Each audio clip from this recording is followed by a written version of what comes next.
श्री स्वामी समर्थ. नमस्कार मंडळी, आजच्या व्हिडिओमध्ये तुमचं खूप खूप मनापासून स्वागत करते. उद्या आहे शुक्रवार, त्या दिवशी आलेली आहे संकष्टी चतुर्थी. प्रत्येक महिन्यात चतुर्थी ही येत असते. फाल्गुन महिन्यातील चतुर्थीला भालचंद्र चतुर्थी म्हटले जाते. या दिवशी गणपती बाप्पाची विधिवत पूजा केल्याने मनातील इच्छा पूर्ण होतात. श्री गणेश विघ्नहर्ता बुद्धीचे देवता आहे. कोणती पूजा करण्याअगोदर श्री गणेशाची पूजा केली जाते. त्यांना पहिला मान दिला जातो. त्यानंतर पूजेला सुरुवात करतात. गणपती बाप्पा ज्ञानाचे, विद्येचे देवता मानले जातात. त्याचबरोबर इच्छापूर्ती देवता म्हणून देखील मानले जातात.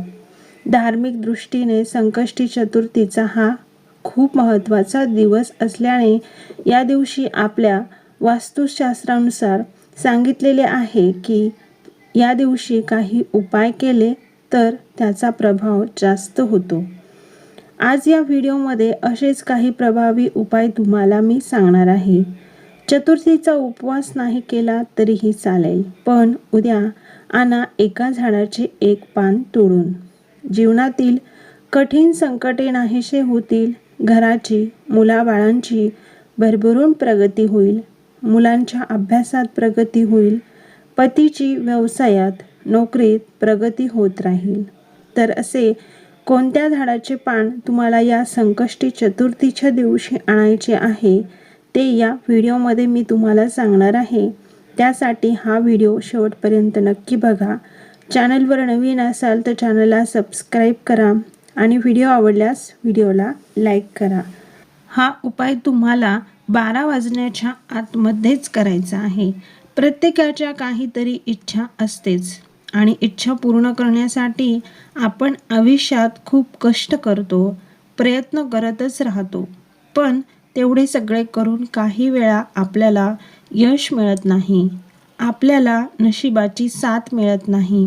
अशा परिस्थितीमध्ये जर तुम्ही हा उपाय केला तर नक्कीच तुमच्या प्रयत्नांना यश मिळेल. मग तुमची इच्छा कोणतीही असो, लक्ष्मी प्राप्तीची, शिक्षणाबाबतची, धनप्राप्तीची, कर्जमुक्ती होण्याबद्दलची कोणतीही इच्छा असेल नक्कीच पूर्ण होते. तसेच तुम्हाला वाटत असेल की आपल्या आयुष्यात आपल्याला एखादा शत्रू त्रास देतोय, त्यासाठी सुद्धा हा उपाय उपयोगी ठरणार आहे. आपल्या परिसरात असे काही झाडे आहे की त्यांना आपल्या शास्त्रात खूप महत्त्व असते. त्या झाडांमध्ये विशेष प्रकारची दैवी शक्ती असते. जर विशेष तिथीवर काही उपाय केले तर आपल्या इच्छा पूर्ण होतात. असेच एक झाड आहे, ते अगदी कोणाच्या पण दारासमोर असते. दारासमोर नसेल तर परिसरात असेल तर तिथे तुम्ही घेऊन यायचे आहे. ते झाड म्हणजे जास्वंदाचे झाड. या झाडाची फुले गणपती बाप्पांना खूप प्रिय आहे. फुलाबरोबरच पाने सुद्धा तितकेच प्रिय आहे गणेशांना. या संकष्टी चतुर्थीच्या दिवशी जर या जास्वंदाच्या झाडाचा उपाय केला तर आपल्या मनोकामना पूर्ण होतात. उद्या लवकर उठून स्वच्छता करावी, घराची आंघोळ करावी, मनोभावे देवपूजा करायची आहे. गणेशांच्या मूर्तीला पंचामृतने अभिषेक घालावा.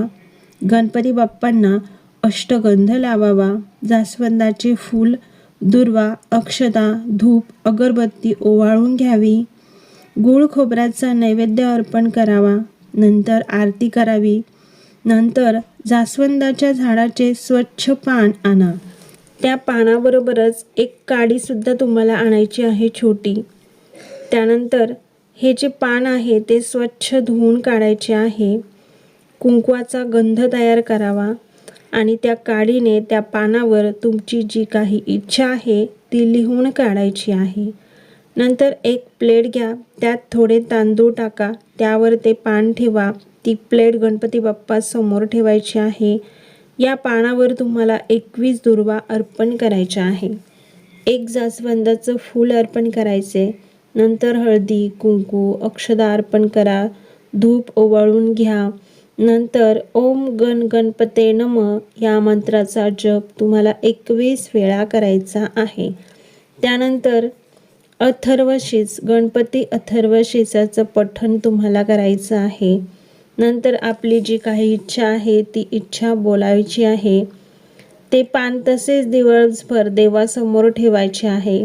सायंकाळी या पानावर फूल, दुर्वा आणि ज्या तांदळावर जे पान ठेवले होते त्या तांदळातून तुम्हाला मोजून 21 तांदूळ काढून घ्यायचे आहे आणि त्या पानावरती दुर्वा, फूल आणि हे 21 मोजून घेतलेले तांदूळ ठेवायचे आहे आणि दोऱ्याने गुंडाळून घ्या.